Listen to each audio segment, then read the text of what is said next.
continues to build momentum around the Air Max DN8 with a more understated approach, and the upcoming black suede colorway reflects that strategy clearly.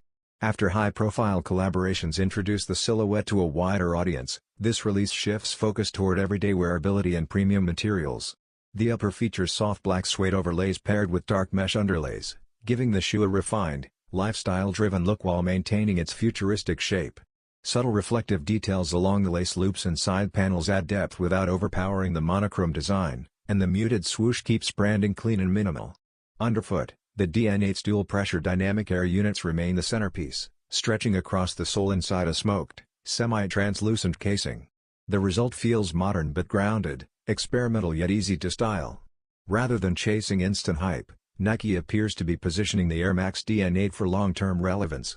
The Nike Air Max DN8 Black Suede is expected to release on Nike.com before summer 2026.